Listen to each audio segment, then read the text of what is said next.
Hello बच्चों, let's read this question. So this question says two particle x and y having equal charge. दोनों particles के पास क्या charge equal है.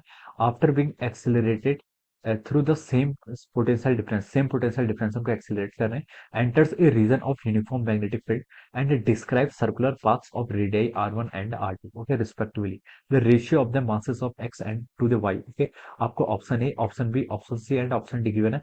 आपको क्या बताना है यहाँ पर, आपका ratio of the masses of X and Y आपको यहाँ पर फाइंड आउट करके बताना. ओके, तो देखिए बच्चों, इस क्वेश्चन का की कॉन्सेप्ट आप क्या लिख सकते हैं.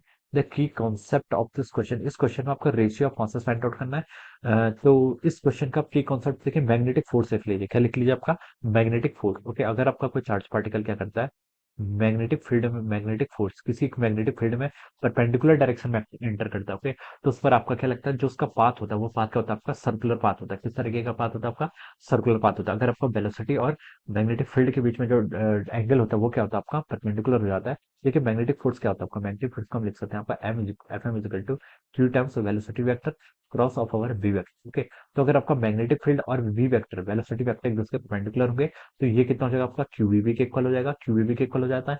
तो जो इसका पाथ आता है वो क्या आता है, आपका सर्कुलर आता है. सर्कुलर पाथ करेगा तो हम क्या बोल सकते हैं कि ये जो आपका इक्वल होगा, ये किसके इक्वल होगा, this will be equal to over F B square by, या फिर सेंट्रीपिटल एक्सीलरेशन की क्या हो जाएगा, आपके इक्वल हो जाएगा. ओके, तो यहाँ से हम कुछ क्वांटिटी फाइंड आउट करते हैं. देखिए यहाँ से आप फाइंड आउट करेंगे तो आर की वैल्यू कितनी आएगी, यहाँ से आपकी M B divided by Q B. Okay, this will be the value of our R. ये किसकी वैल्यू आएगी, आपकी आर की वैल्यू होगी, यानी कि रेडियस. जो सर्कुलर पाथ में आपका चार्ज पार्टिकल मूव करेगा उसकी रेडियस कितनी जाएगी, R equal to M B by Q B.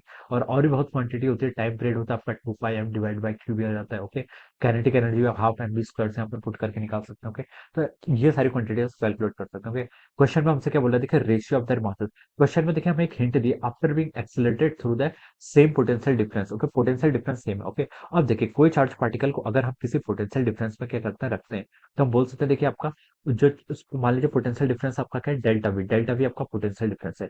किसी चार्ज पार्टिकल का चार्ज कितना क्यू. ओके, तो Q times delta V, this will be equal to our work done.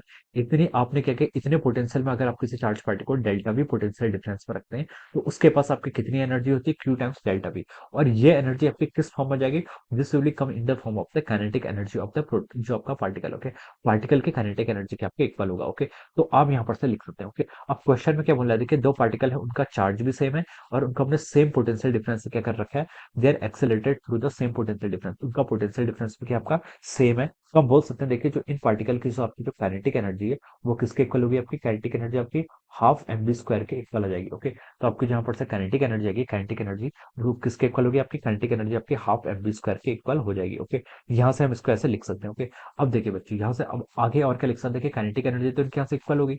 अब देखिए काइनेटिक एनर्जी, देखिए पोटेंशियल डिफरेंस सेम है. ओके, पोटेंशियल चार्ज सेम है, potential difference same है, तो दोनों पार्टिकल्स की आपकी काइनेटिक एनर्जी क्या हो जाएगी, इक्वल हो जाएगी. इक्वल हो जाएगी तो हम बोल सकते हैं यहाँ से जो आपका हाफ एम बी स्क्वायर का जो प्रोडक्ट है, ये प्रोडक्ट क्या होगा, आपका कांस्टेंट होगा. दोनों के लिए इक्वल हो जाएगी. ओके, दोनों के लिए आपका क्यू भी सेम है, डेल्टा बी भी सेम है, तो दोनों के लिए आपका हाफ एम बी स्क्वायर भी सेम होगा. यानी कि काइनेटिक एनर्जी दोनों के लिए क्या हो जाएगी, सेम हो जाएगी. तो कांस्टेंट के इक्वल हम इसको यहाँ से लिख सकते हैं. ओके, अब देखिए बच्चों, यहाँ पर से हमें क्या रेडियस और मास के बीच में रिलेशनशिप बतानी. ओके, तो देखिए ये टर्म हमें यहाँ से मिल गया है, तो इस फॉर्मूले को यूज कीजिए. यहाँ से हम वेलोसिटी को क्या लिख सकते हैं, देखिए यहाँ से हम वेलोसिटी को लिख सकते हैं आपका Q B R divided by F.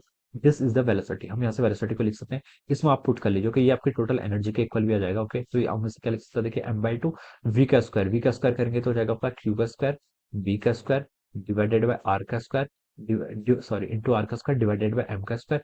ये टर्म आपकी क्या है, this term will be equal to over constant. ये टर्म आपकी कॉन्स्टेंट क्वांटिटी के इक्वल होगी, या फिर आप इसको लिख लीजिए Q square B square are square divided by 2m. ये टर्म क्या हो जाएगी, आपकी कांस्टेंट के इक्वल हो जाएगी. ओके, ये टर्म आपकी कांस्टेंट के इक्वल हो जाएगी. और आप यहाँ से बोल सकते हैं जो आपका आर स्क्वायर है, देखिए क्यू कांस्टेंट है, बी कांस्टेंट है, टू कांस्टेंट है, यहाँ से आप बोल सकते हैं जो आर स्क्वायर है it is proportional to mass. ये क्या हो जाएगा, आपके मास के क्या हो जाएगा, यहाँ से आपके प्रोपोर्शनल हो जाएगा. ओके, अब देखिए क्वेश्चन बोला है कि ratio of masses of X and Y. Okay, अब हम मास रेशियो निकालें, एम एक्स और एम वाई का अगर हम रेशियो निकालें तो किसके प्रोपोर्शनल होगा, ये प्रोपोर्शनल होगा आपके R X divided by R Y का रेडियस का होल स्क्वायर. ओके, अब आर एक्स और आर वाई देखिए आपको क्वेश्चन में गिवन कर रखा है कि एक्स के करस्पॉन्डिंग रेडियस आर वन दे रखी है और वाई के करस्पॉन्डिंग आर टू दे रखी है. तो हम इसको यहाँ से लिख सकते हैं किसके इक्वल हो जाएगा, this will be equal to over R one by R two का होल स्क्वायर के इक्वल हो जाएगा. ओके, तो यही क्या हो जाएगा, आपका इस क्वेश्चन का आपका आंसर हो जाएगा. Okay, so R one by R two का whole square, this will be the answer of this question. Okay, तो हमसे क्वेश्चन में यही पूछा था कि ratio of their masses M X by M Y का जो रेशियो आएगा वो किसके इक्वल हो जाएगा, आपका R one by R two का होल स्क्वायर के इक्वल हो जाएगा. तो देखिए बच्चों, ये किससे मैच कर रहा है आपका, ये आपका ऑप्शन सी से मैच कर रहा है। किससे मैच कर रहा है? आपका ऑप्शन सी से।